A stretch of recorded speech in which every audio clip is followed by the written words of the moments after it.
The Wednesday week is sponsored by Bentoria.com. That's BENTORIA.com.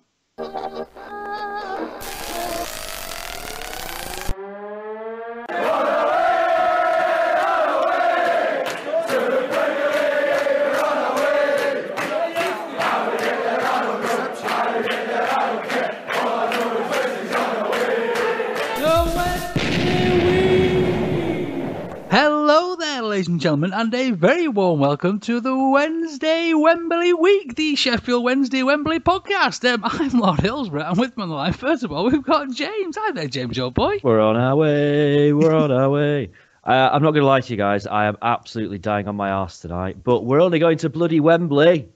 Yeah, baby. And we've got Victoria. Hello there, my darling. Want more and more. People just want more and more. Freedom and love. What's he looking for? Freed from desire. Mind intense purify. Hi. Hello. You're right. You sound very excitable this evening. I'm very excited. I've got a cup of tea, Yorkshire tea, because I'm from Yorkshire. You and the chuffers on, all right? And we've got Rich Davis. How are you, Rich old bean? I'm not sure I can follow that one, to be fair. Yeah, I'm fine, thank you very much. A little hungover from last night. Not quite dying on my arse, but yeah, good, thank you very much. Not as young I as don't you think used to the be. 11 p.m. Prosecco helped, did it, Rich? Let's be honest. It probably didn't, but hey, there we go. And I hate Prosecco. Nobody likes Prosecco. But They just drink it to be fancy. Right then, so honestly, boys and girls, I do not know how to start this podcast. It's just, it's just brilliant, isn't it? Clearly, as everybody knows that's downloaded this ridiculous show, Sheffield Wednesday, we're back at Wembley, which is just incredible.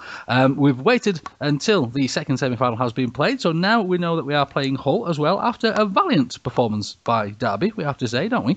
They sort of came out swinging, and maybe very similar to what Brighton did, run out of puff a little bit, so hardliners, chaps. But don't care, just do not care. We're going to Wembley, and that's that. And let's have a little chat about how we got there, shall we? Of course, we've not spoken for a little while. It seems like ages, doesn't it? It's only a week of chuffing go. James, the first leg at Hillsborough, first of all, we were packed to the rafters, weren't we? Yeah, I mean, just before we talk about that, can we talk a little bit about the Wolves game? A few points that I didn't make last time.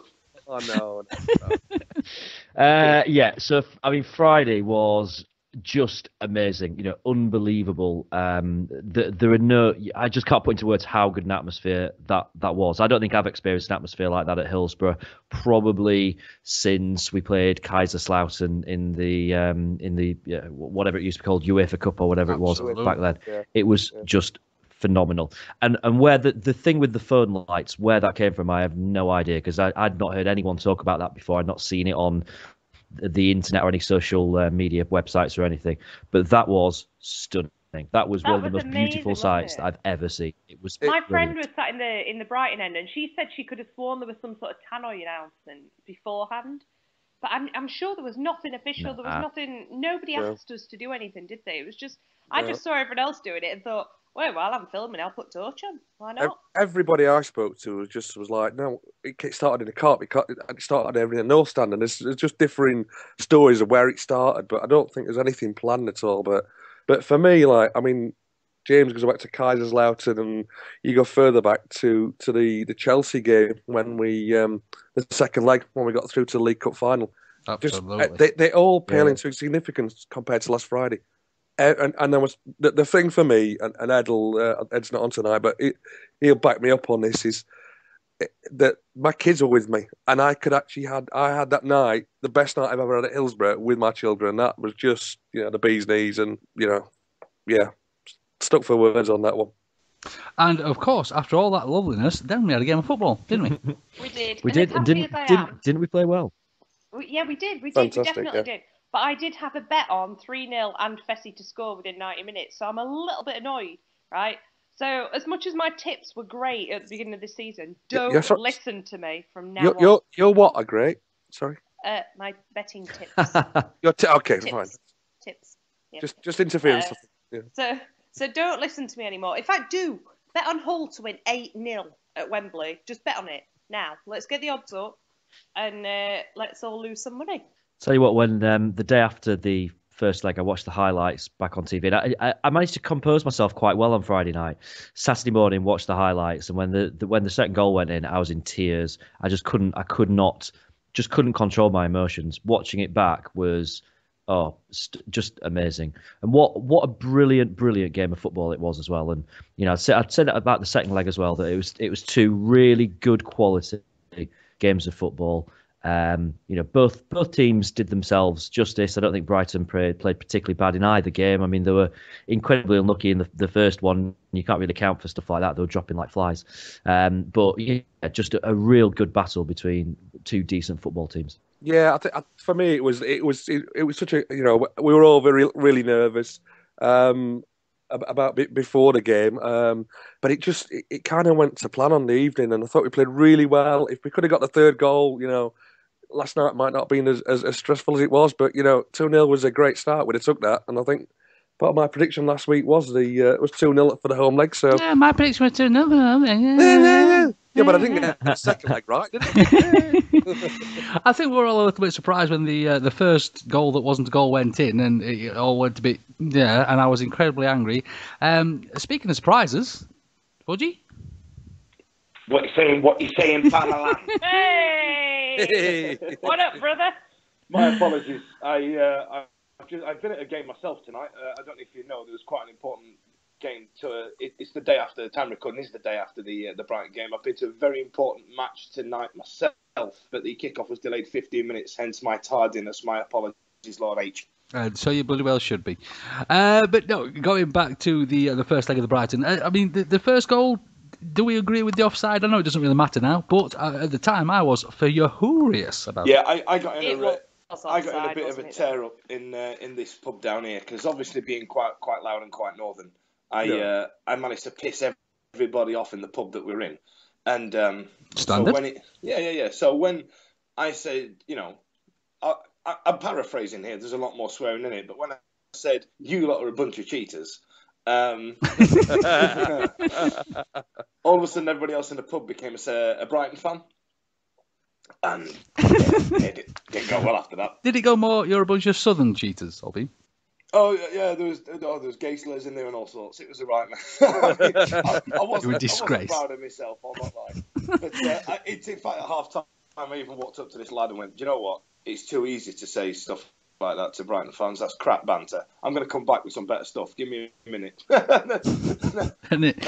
and nobody ever heard of Fudge again. And it never came. It never came. I had a load of cider and like 10 more Vardy bombs, and I just started singing "We Can See You Holding Hands Again." So that's how my night went. But then when we went 2 up, when we were 1 up and then 2 up, it was just lovely. Still celebrating now, but sorry, to come back to the original question. Yes, it was offside. It was a huge call. I mean, yes, we can be aggrieved to go, what the bloody hell was he doing taking that long to get his flag up? Because in the interim, it's gone past Hooper. Fessy's took a touch, took another one, slapped it, finished, celebrated, then the stick goes up. I mean, is he watching in slow motion? I've got an answer to that though, Fudge, because I queried it with somebody I worked with at Hallam who was a Premier League referee. And I said to him, why didn't his flag go up? And he was actually at the game, and he said, looking at the referee and the linesman. He had too much to drink. Being on the Prosecco. Was he nervous? Yes, could be, yes, yeah. He pointed out that the linesman and referee were touching their ears like they couldn't hear each other. And if the line was any doubt about it's offside or not, he's not supposed to raise his flag. So he can't raise it on he thinks it was offside. He has to know it's offside. Yeah. So what? So just Big Fat did it anyway. So he still rose his flag at the end of the day. He did after he spoke to the ref. Yeah. The query was whether or not Hooper touched the ball, wasn't it? Yeah. And that was the bit that the linesman probably didn't see. But if the referee saw that he did touch the ball, then they need to talk about that, don't they? And say, he was offside. Yeah, I saw him touch the ball. Therefore, it is offside. And I think they got there in the end. They made the right decision. And we go back to what happened at the Leeds game at Hillsborough, where it took them an eternity to realise that the goal that they'd given shouldn't be a goal, and they did the right thing then, and they did the right thing on Friday. Yep, absolutely.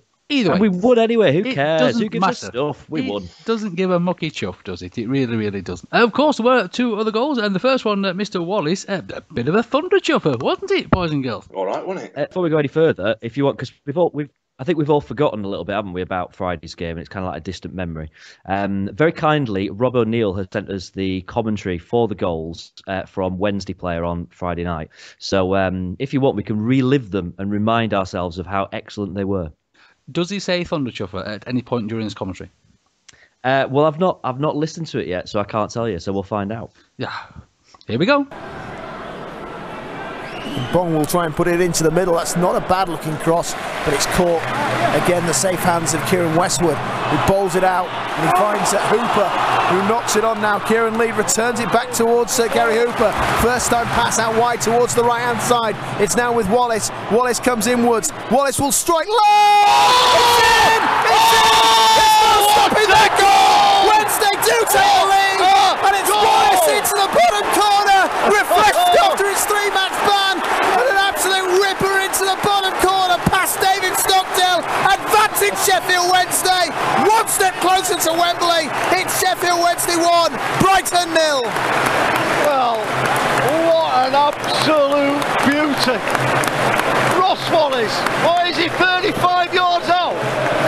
That is a superb last goal of the season. We've had some fantastic goals, but that beats them all. Superb Ross Wallace. Here is Fernando Forestieri moving it on towards Atinuiu. It comes over towards Jack Hunt. Hunt on this right-hand side. Plays it inside there for Forestieri. Slips it through. Kieran Lee with a chance!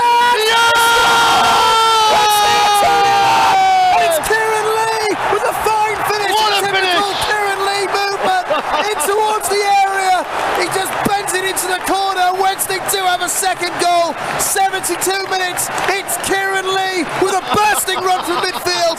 Wednesday are closer to Wembley. Well, let's not get too carried away, but there's still another game to go. But we are almost halfway there, and we've got a 2-goal cushion thanks to this strike from Kieran Lee. Well, Kieran Lee was so cool. So cool. He's one-on-one with the goalkeeper. Left him with no chance. He's fired it across his right hand into that far corner. What an excellent finish, Kieran Lee.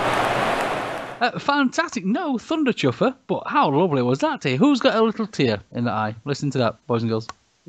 I think John Pearson had a tear in his eye, didn't he? He went mental. I think it's Pearson, but in everybody's eye with that. I had seepage coming from another eye. I was very Did you do a little sex sweep, Fudge? Oh, That's a podcast low point right there. Sorry, I apologise. I can't miss a good gag like that. But yes, very much enjoyed it. And by this point, I am a good few beers in now, managing to piss off a city centre bar on the south coast. Well, you know, I was winning here.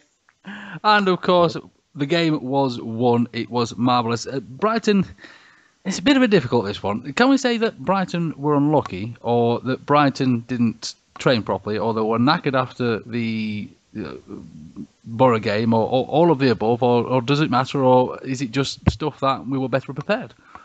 Don't care. Yeah, it doesn't really matter. No, But I think it probably was a combination of all of those things, wasn't it? Yes, I think it was. I think there was fatigue. We said on last week's show there was fatigue from going at it against Middlesbrough.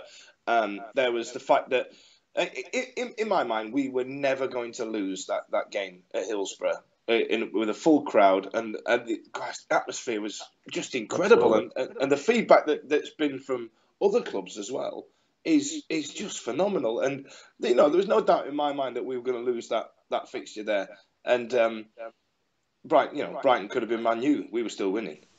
Right, so after all that, there was a wonderful, obviously, 2-0 win, and then the celebration began at Hillsborough. And, I mean, a full, happy Hillsborough. Isn't it lovely? It's a wonderful sight to behold. It really is.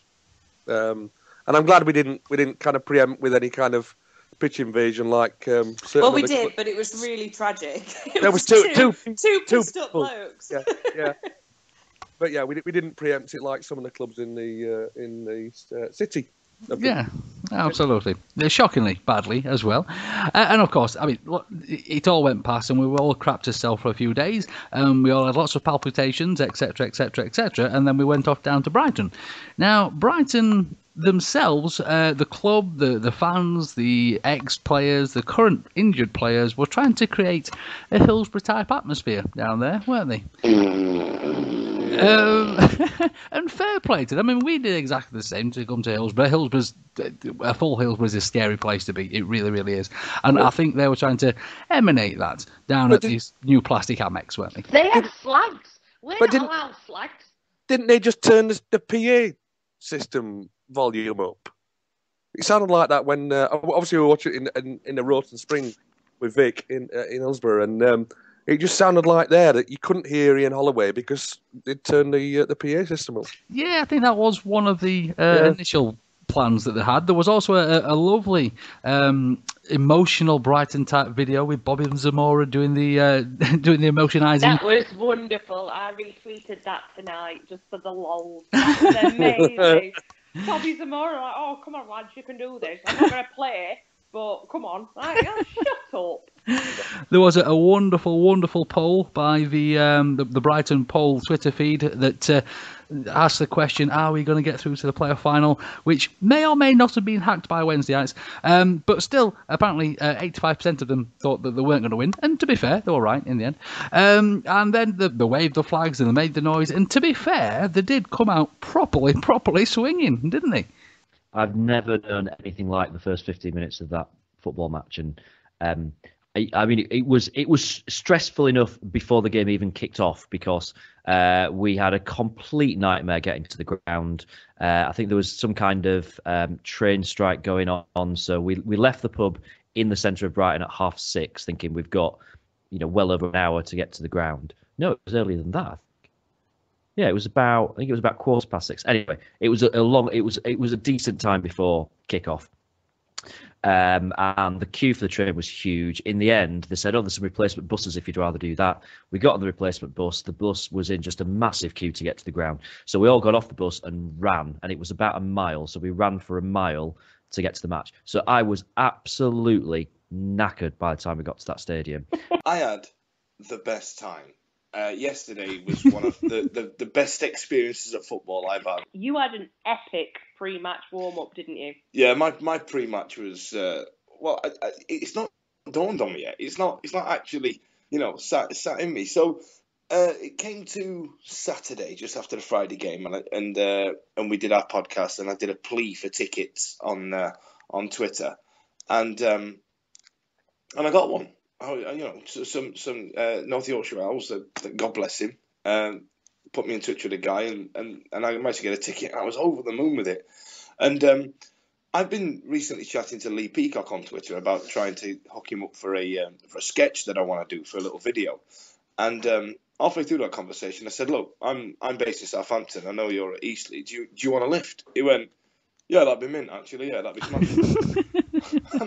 And I went, I didn't think he'd say yeah. You know what I mean?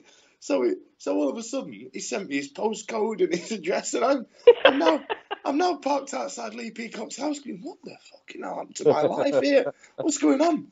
So this big, he is a big lad. I thought, when you see people in real life, you go, they're not as big as what I thought you were. He is massive.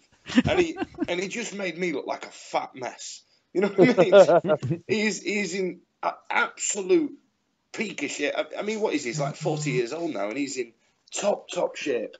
And so anyway, we're driving down, and I was more worried about this than the game itself. So I'm now, sat there going, Christ, what if I just start? I didn't want to kind of interview him while I was driving. I wanted to try and, style it out and be cool, like, you know what I mean? And I just thought if we just started bantering a bit back and forth. You're worried about getting Tourette's a little bit, a bit of bullshit Tourette's. Yeah. So I was like, don't talk at him, Dan. Listen to what he's got to say. Don't showgirl it up. You know what I mean?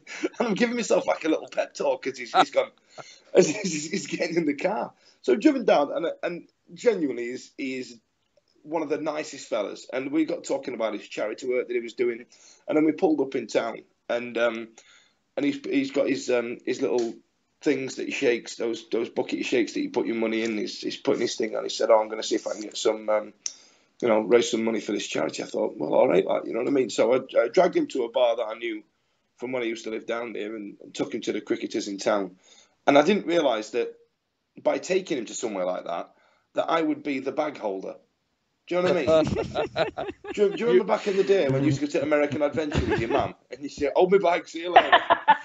Are you saying you were Lee Peacock's bitch for the? I was his Sherpa for the day. Were you essentially Lee Peacock's Jeeves for the day? Yeah. So we just stood there and we were chatting away again, and people were coming up to me going, "So how do you know Lee?" Well, I've only known him about 2 hours, like, you know what I mean? I met him on Twitter. He came on with podcast. So he's my Facebook friend. Yeah. So we've got to the ground. You know, we got a cab in the end, and that was quite funny. We were still at this cricketers at this boozer, and I booked a cab, and he was meeting somebody else that he knew through Twitter that wanted to meet him, and they had a lift. So me and Eddie jumped in this cab, and this other couple went, "Are you going stadium, Paul? How many is the of you? 2. Yeah, smashing. Jump in." So we've got these 2 randomers now in our cab. And they were absolutely bloody lovely. They were actually really funny. And me and Eddie screaming at this guy, we were calling him Gary and all sorts. And then I got to the ground. And then Lee Peacock, he's on the front of my phone. You know what I mean? I'm going, "Hello? Where the bloody hell have you gone?" I'm like, "Well, you told me to go up ground." He said, "I'm already here. Why aren't you here?" And now he's waiting for me. And I'm going, this is surreal. It's like Make-A-Wish Foundation. It was. Brighton had, they'd been to Magnet or wherever, they'd bought a kitchen sink, they'd put it on some kind of spring loading system, so it just kept firing at us and firing at us. It was beyond backs to the wall, wasn't it? It was goalmouth scrambles, Kieran Westwood pulling off worldly saves every other minute. But we did what we had to do. They did score a goal, which is actually probably the clumsiest of the chances that they had. It was the least clear cut of the chances that they had. After that, it was just non-stop really, that first half. No, absolutely. I mean, it was wave after wave after wave after wave after wave. And I mean, obviously, I was watching it on telly on Sky. I wasn't lucky enough to attend, but all Sky kept going about, our Wednesday's going to hang on and this and the other. And I'm sorry, you can talk about the attacking all you like. I thought our defending was epic. That free kick that hit the post, I mean, the crack that made echoed around their crap stadium. And the entire time on my right-hand side, I had Lee, who's clearly just done his coaching badges, pointing out what we were doing wrong defensively. Lee now, is it? Oh, yeah. Oh, first name too. Not My Peaks friend anymore. Lee. Yeah. My friend Lee said. Yeah, Peaks and Fudge coming to a cinema near you. So, BBC 3 will have it on their online programme. So he stood there, he's going, they should be making the pitch bigger, they should be spreading the play, they should be stretching it, he's not deep enough. And I'm going, this is mental. This is mental. So then when I went to take a crowd selfie, I looked, Chris Waddle sat behind us. And I'm going, what is going on? And then James was like, he was battered and still breathing heavily. You know what I mean? James is like 2 rows behind him. So I text James, have you seen how close you are to Chris Waddle? I wonder how many points. I've not even noticed him until you sent me that photo. I wonder how many points Chris Waddle's got to get in. That's what I want to know. Has he got a season ticket or what? Or... Chris Waddle's got infinite Sheffield Wednesday. Yeah. Whenever he wants to. Whenever he wants to. So Peacock says he's pointing out all these coaching things. I'm thinking this is absolutely brilliant. And then I thought I'll never forgive myself if I don't go and say hello to Chris Waddle. And I've never apologised so much in my life. I'm not an apologiser. I don't. You know what I mean? He's really not, ladies and gents. If I knock an old beer on her ass, she shouldn't have been in my way. You know what I mean? And I've walked up to Chris Waddle, and all of a sudden I'm a 10-year-old boy again. And I've gone, sorry, Chris, sorry. Listen, can I have a photo? I'm sorry. Sorry to interrupt. Sorry. I've got photos of you on my wall. Sorry. My missus doesn't know who you are. Sorry. Can I have a photo? Sorry. Thanks, Chris. Cheers. Sorry. See you later. And then buggered off. That was all I said to him. So in 2 months I've met David Hurst and Chris Waddle. I can die happy now. And Roland Nielsen. And Rowley. And I've had a night out with Lee Peacock. That's it. You can die a happy man. Oh, the things this podcast has the only afforded you, thing that's left is Clinton Morrison, and then the achievement is complete. You'll get like a little badge to sew on your Wednesday shirt sleeve. Yeah, that'd be it. Fudge, So anyway, Fudge, go on. Just wait until when we get talking about post-match stuff. When I tell you about our hotel bar after the match, you will be jealous as hell. You will be jealous as hell. A little tease there from James. Oh, I'm so excited. So anyway, are we still on the game? So we got the second half. We managed to get the second half relatively unscathed compared to what it could have been. Yeah? Wait. Can I just tell you my big news of the night? Go on. So last night or tonight? No, from last night. So for our goal, I'd just gone outside for a little breath of fresh air because I was a little bit stressed, wasn't I, Rich? I think I hit 36 wheeze last night was my record. Yeah, you were like a restos, yeah. Yeah, Right. I was constantly weeing, and they were proper wheeze as well. It was really scary. So anyway, I went to the bar for my friend Andy, my other friend at football. Sorry, James. And I said, all right, I'm going to go to the bar and go and get some drinks. So I'm stood at the bar. There's a guy eating a burger just at the bar in Wetherspoons because there was nowhere to sit because we had a table. And I was talking to this woman. She was really, really nice. I said, I don't know if we're going to do it. They're absolutely battering us. Then we scored. So I ended up in this group of blokes just dancing around and cheering and spraying beer everywhere. And then I turned around and a teenage boy, like literally a teenage boy, it was probably 18, 19 at most, grabbed me by both cheeks and stuck his tongue down my throat. It was brilliant. You're not supposed to say it was brilliant. You're supposed to say it was incredibly offensive. No, it was wonderful. I've never been stuck by a teenage boy in about 10 years. I didn't hear the last of it last night. No, I know. I was very excited. I don't know about the goal, but I've just been snubbed. It was brilliant. It was like, woohoo! There we go. First snog of 2016. So, I mean, the goal itself, of course, there was a hint of maybe a little nudge from Mr. Hooper. Wallace did admit afterwards it was a cross, and it wasn't a shot in any way, shape or form. The Sky pundits, who were shocking, if I'm honest, all night, in my personal opinion, bemoaned the foul and it shouldn't have stood and this, that and the other. If you watch rather carefully, you'll see the defender behind Mr. Hooper shove him into the other defender. So I'm sorry, Sky, you've completely chuffed that up in my lordly opinion. So get your sense stuffed on that one. And to be honest, I thought the commentary from Sky was awful last night until the last 10 minutes when all of a sudden it switched to Sheffield Wednesday have defended epically this evening and this, that and the other, which, again, get your sense stuff. Although Mr. Holloway, a star as ever, absolutely brilliant. Love him. But no, I mean, what do you guys think about the goal? Do you think that should have stood? James, I don't know if you were the same as me. When it went in, there was a moment. Weird. Yeah, it had hit the net and everyone sort of looked at each other and were like, that's a goal. That's a goal. It was just like there was a delay. I don't know if you could hear that on the TV. The fact that everything just stopped because you just saw, you saw the net bulge and you were like, oh my God. The pub was a bit the same. It was really, really silent. And then we all went, hold on a minute. But what? I thought it had gone past at first. I thought it had gone past the post. And then you're like, oh my God, that's rolling up the net. That's inside the net, not outside it. The net. Oh God, yeah. What do we do? Yeah, we scored a goal in the net, everyone. Well, I went effing stupid. And there is a video proof as well for Joe. I went nuts. I went absolutely nuts. And yeah, and that was it. At this point, I can and I'll try and put my, presenter head on for a second. At this point, I was pretty confident that, we've scored now. This is it. This is happening. Then we've completely took the wind out of their sails, and that's what the goal did. No, it was absolutely immense. I mean, watching it on the TV, the noise from the Wednesdayites was incredible. And seeing Fudge's video pop through, and if you haven't seen that, please do pop to @DanFudge and just scroll down his page there and have a little nose into Fudge's video because it is brilliant, Fudge. Absolutely love it. I wet my pants laughing. Literally wet my pants laughing. Is that the one just me going?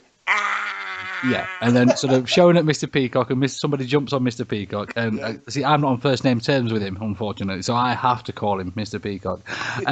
But no, it is absolutely incredible, and I think everybody was a bit shocked, including Brighton fans, and as you say, after that, the Brighton sort of crowd quietened down a little bit. I think obviously second half came and went, and I think Brighton came out so hard, so fast. Do you think they just run out of puff a little bit? No, we just played a bit better, I think, second half. I think we brought on Hutch, who gave us that solidity, and I just think our shape was a lot better after that. And they didn't look as dangerous in the second half, and I think that there was an element of the fact that maybe the players just kind of knew that it wasn't going to be their year. But they still had a couple of chances, but I just think we sorted ourselves out. I think Hutch got a couple of, when he came on, he got a couple of big tackles in, and really kind of made his mark on the game. And I think I think we all in Brighton probably weren't going to keep up that momentum for the whole game. It's just, I don't think any side can, because they were absolutely flying at us. But yeah, the second half was just, I think Hutch made a big difference. Hutch literally came on and just peed on the lamppost, didn't he? He was like, "This is my spot, bitches. Hold back," and he just took over. He completely didn't change the game, but he really solidified it last night. It was a brilliant substitution. Oh, absolutely, and again, it's going to cause a selection problem when we're at Wembley, but we'll come on to that a little bit later. Right, so again, of course, it all came and went, and then the celebrations, the final whistle went, again, another Fudge video. Everything went a little bit crazy, and just watching the scenes and the players and the fans and the celebrating and somebody kegging Fessy and that was my highlight of the night, I must admit.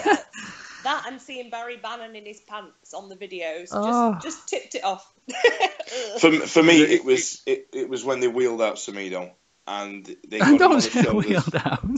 And they wheeled him out like Paul McCartney or Earl. And that bent old man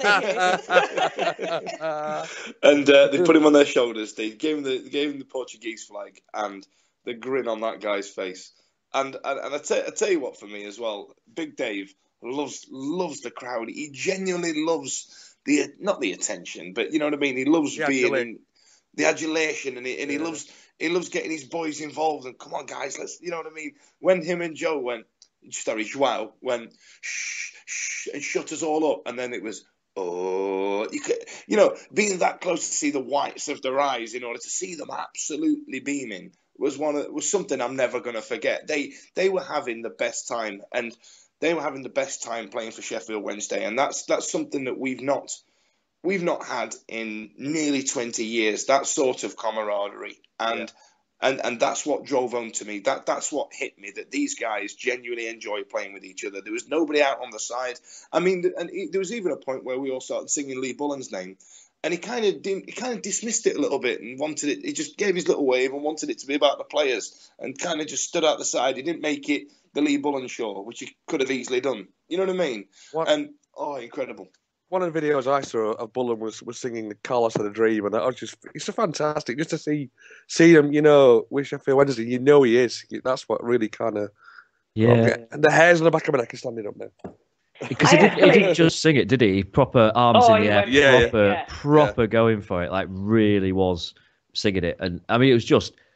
Fudge will be the same as me on this. It's almost difficult to put into words. Like what it was like watching it on the TV for those 2,000 Wednesday fans that were there. That is an experience that will never, ever, never leave us. It's just something that was just. I didn't expect it to be like that. It was amazing. It was absolutely amazing, and it felt like it just wasn't going to stop. Yeah, did you expect just to, I walk up to the away fans, a polite clap, thumbs in the air, a bit of a fist pump, you know what I mean, an air punch, and then bugger off. I didn't expect that. I didn't expect it. And it seemed, I mean, we obviously didn't want them to stop, and it seemed like they didn't want to stop. And even at the end, when everyone had gone off, and then Ati and Zhao ran back from the tunnel, back over, and did another way thing.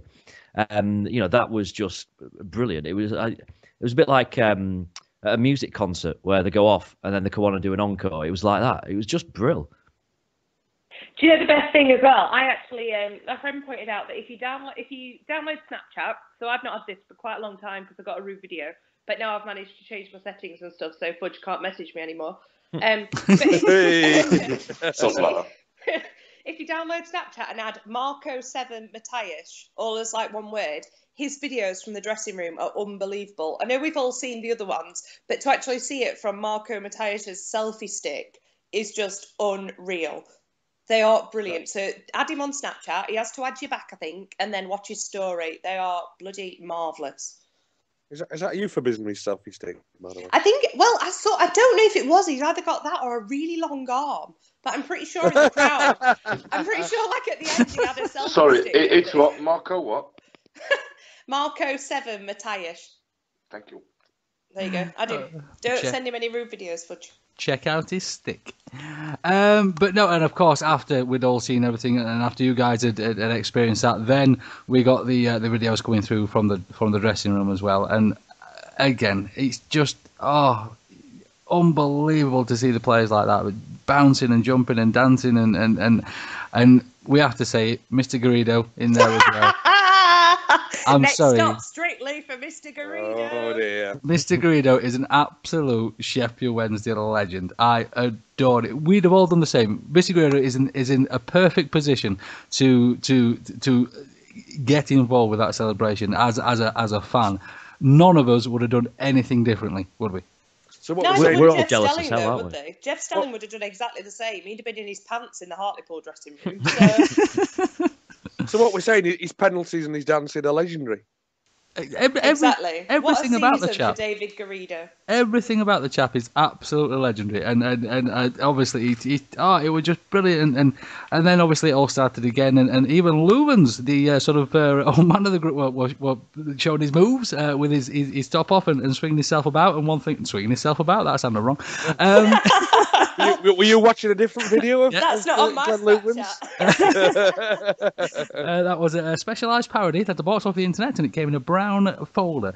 But no, I'm speechless, and I'm not afraid to say that I shed more than one tear the other day. It was just absolutely epic. You weren't alone.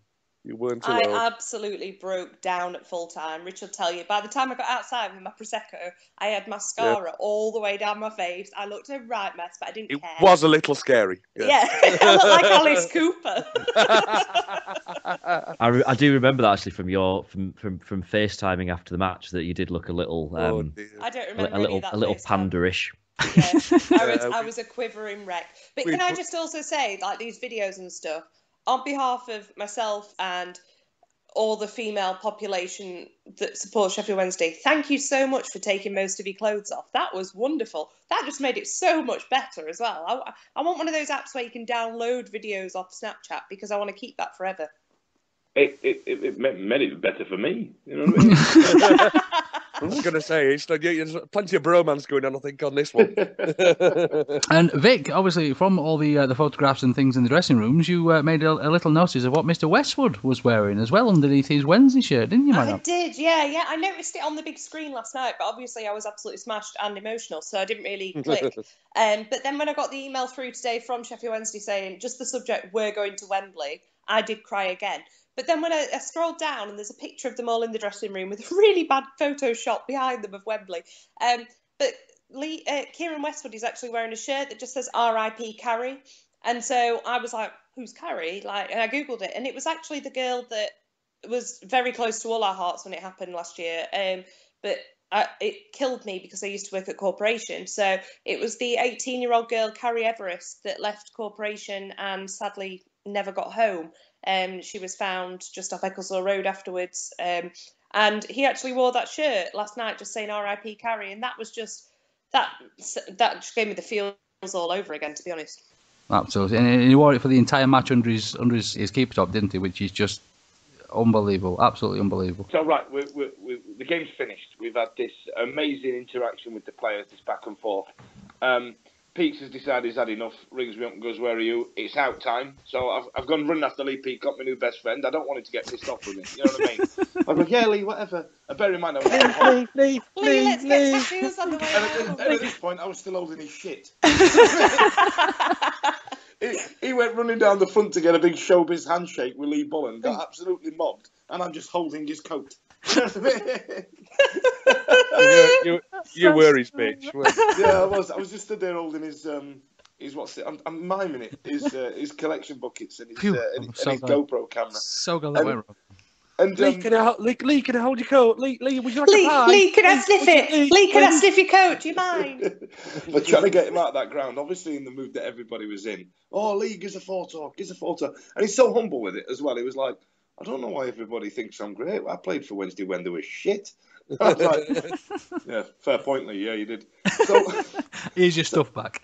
So anyway, as I'm on a train looking around these, and I must admit, it did make me smile, these dejected faces just sat there with the face in the lap going, well, can't, three playoffs. We went on an unbeaten run for like 27 games. They finished 15 points above us, and they couldn't believe it. I mean, the Brighton fans were just dejected. Apart from this one kid who was about 17 that wanted to fight the world. And then, so as that's happening, as I'm having a little mini lull to myself, what were you doing, James? So after the match, and we'd known from last time we went down to Brighton, whatever it was, a couple of months back, that I think they're the only club in the country that do this, that they open the bars again inside the ground after the match, because getting a train back is an absolute nightmare. So they try and stagger it a bit by opening the bars again at full time. So we said, we'll stay back and have a drink. And what ensued was the biggest party I have ever seen, where it was non-stop for the best part of an hour, singing, we're on our way, we're on our way. Beer flying everywhere, everyone jumping. I ache all over my body today, and my shins are dead from jumping up and down on a concrete floor for an hour. It was incredible, incredible. And I have got some videos that my mate took actually that I will stick on our social media pages so people can see them. And I'm sure everyone's seen some, because there were loads of people taking videos that they'll have put all over Twitter and Facebook and stuff. There's a great one of one of their stewards. Yeah, one of their stewards who, I mean, I've got to say, I mean, whatever you might think about Brighton or the ground or whatever, I thought that their stewards were absolutely immense last night. They let everyone dance about, and they didn't try and stop anyone doing anything. There were people on each other's shoulders. They just let everyone have the party and didn't interfere in the slightest. And there was one steward that, as he was walking through, loads of fans grabbed him and he danced around with them for a bit. And the next thing, one of them's got this steward on his shoulders. And I think everyone that had any beer remaining in their glasses at all just flung them at this poor steward, who got absolutely soaking wet through. But he was still dancing up and down on this guy's shoulders until eventually a couple of other stewards came over and went, all right, he's had a couple of minutes now, put him down. And it was brilliant. And, one by one, people started to filter away. And it got to about 11 o'clock. And we're thinking we probably should go. We knew the last train was about 11:30. So we're thinking we should be thinking about going sometime soon to make sure we get back into Brighton. And then who walks past us? Ross Wallace, who's not getting the club bus. He's driving himself. And more or less joins in the party. He stands there talking to the fans for 10 minutes, photos with everyone. Next thing, Fernando Forestieri, he's doing the same. So he's just wandering down the back of the stand. And then Gary Hooper, who said hello to a couple of people and then basically ran off because he's a bit shy, apparently, is Gary Hooper. So we then got... we got wind of the fact that, hang on, so the players' entrance must be just around the corner. So we walked around the corner and there's the team bus. So we stood there while all the players were getting on the team bus and waving and everything. Glenn Louvens came out and talked to everyone, cradling his Man of the Match award, and had loads of photos taken. Carlos came out and gave us a wave. And we're just like, this is absolutely incredible. What on earth is going... It's just like, this night cannot possibly get any better. This is fantastic. We've just seen all the players. We were watching them on the bus, having a couple of beers, dancing up and down. And you'll have seen there's some videos that some of the players posted of them all having this kind of like party on the bus. Just amazing, absolutely awesome. And it was gone 11:30 by the time we actually left the stadium, because it was just that much fun afterwards. Brilliant. Amazing. Just amazing. I'm so jealous, James. I cannot tell you how jealous I am. And you know what? I mean, it carried on as well. We got back into Brighton, so we thought, right, we'll go to a pub. And there was a pub just down the road from our hotel. So we went in there, and it was packed. But it was so funny. Like, half the pub on one side were all Wednesday fans, and the other half of the pub were all Brighton fans. We watched and thinking, oh, God, is this going to kick off a bit? The Wednesday fans started singing, and then the Brighton fans started singing, and we had a good old-fashioned sing-off, and it was really friendly. Like, they were joining in with our songs, we were joining in with their songs. The atmosphere was just brilliant. But we must have spent another hour in there singing. How I've got any voice left today, I have no idea. So we left there when it was shutting up, and we're like, yeah, everywhere in Brighton's going to be shut now. hang on, our hotel has a 24-hour bar. Let's go there. And it seems like every other Wednesday fan in the world was staying in the same hotel. It was absolutely packed when we first got there, and one by one they filtered off and went to bed.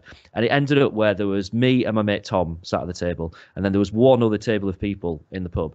I looked over and thought, hang on a second.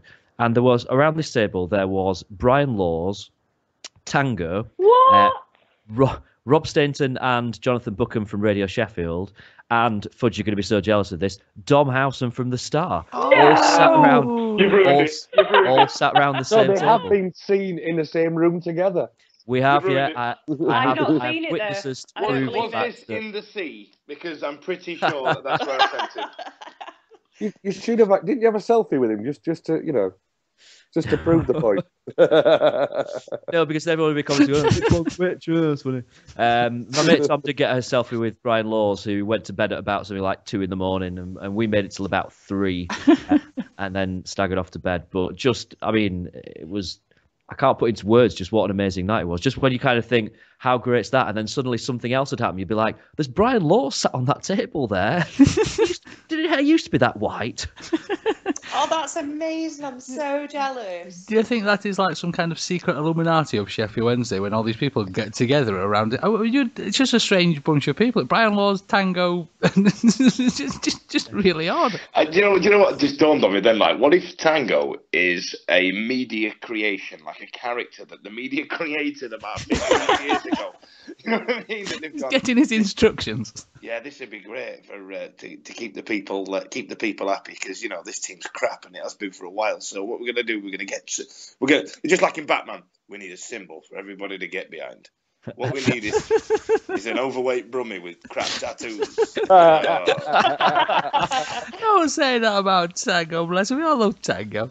But no, it's just, we could nash on about this for hours, couldn't we? It's just, there's no superlative left for what we all feel for this. It's just amazing. It's incredible.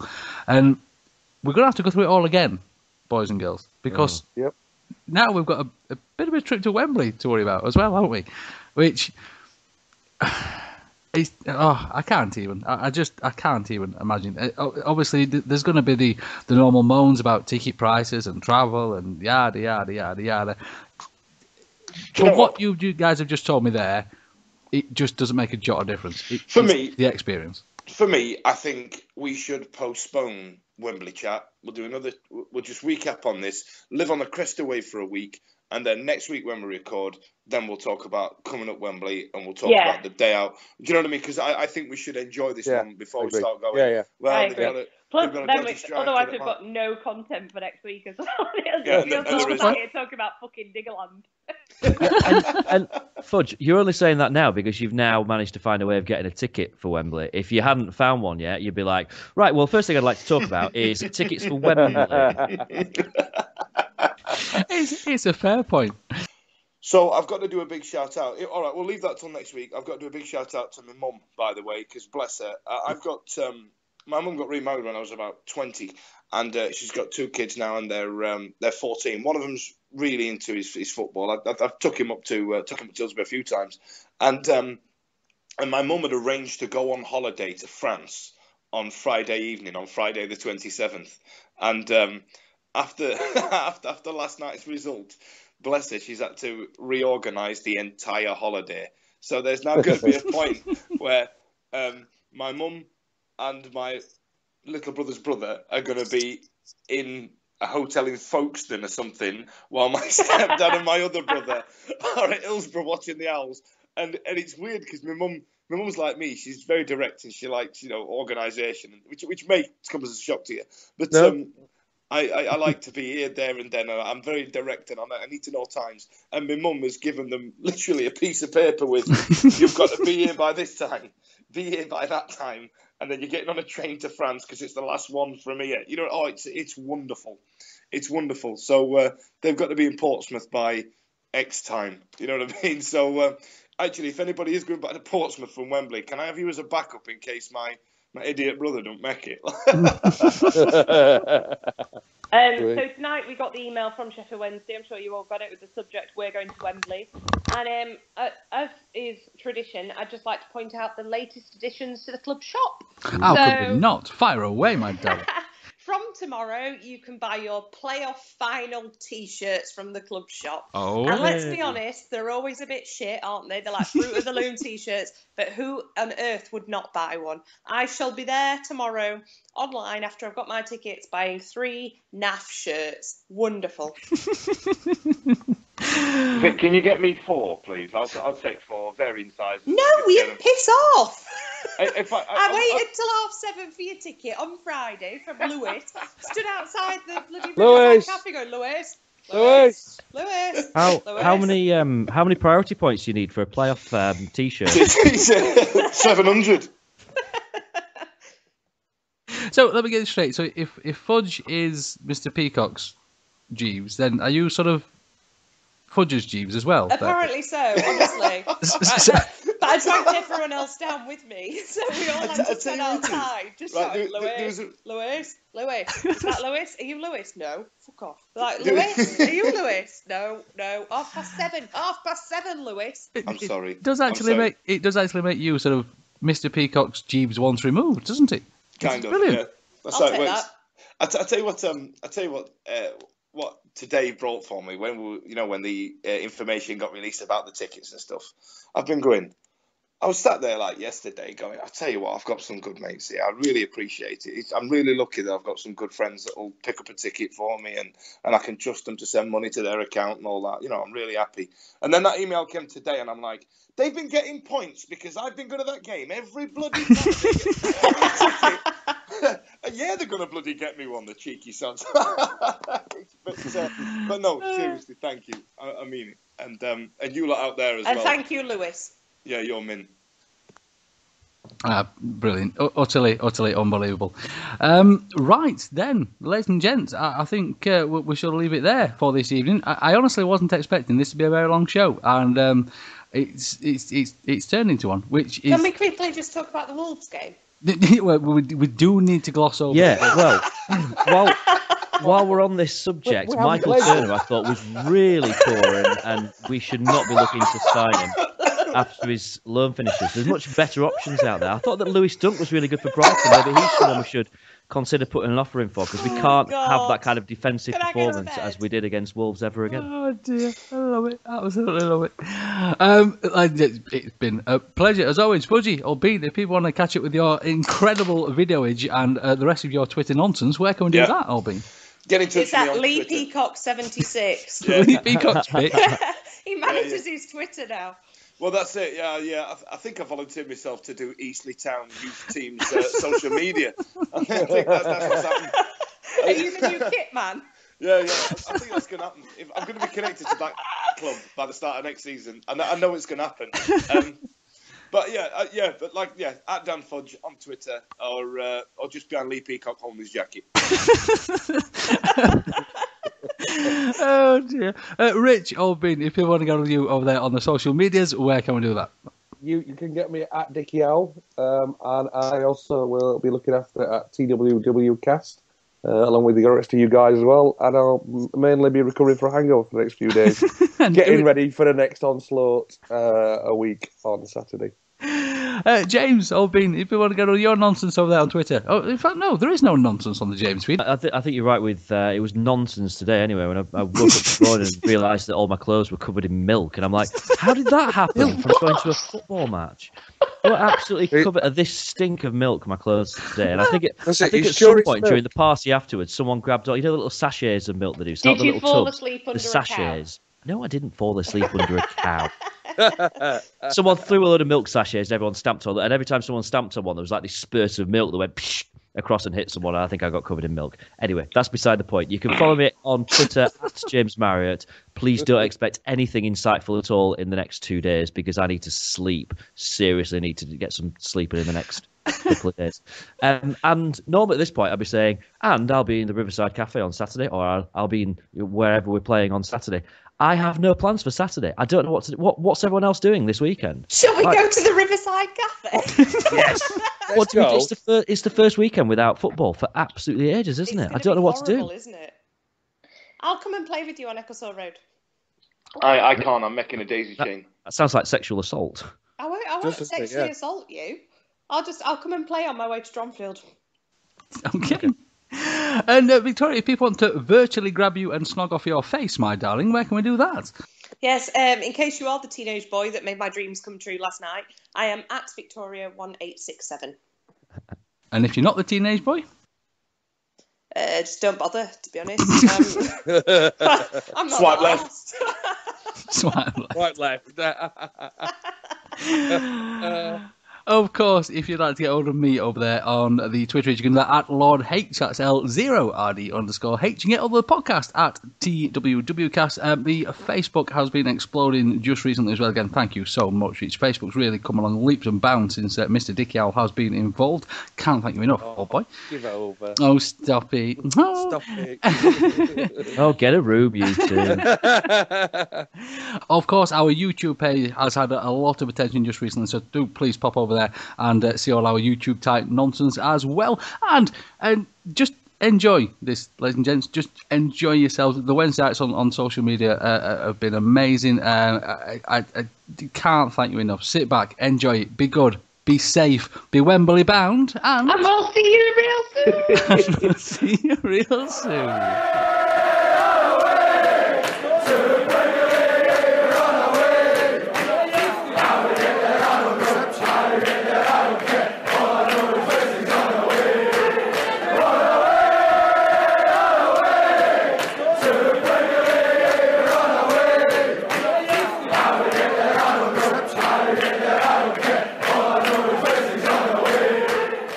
Vic, do you remember FaceTiming your mum last night as well? No. And your nanan? And my nanan? Did we FaceTime Yeah. my nanan? Your nanan was Oh bouncing. my god. We were saying, you were shouting, nanan, bounce, bounce, bounce, and she's sat in a chair, bouncing. Oh, perfect. It's no surprise she's not texted me back tonight when I asked her if she wanted to go out for tea tomorrow.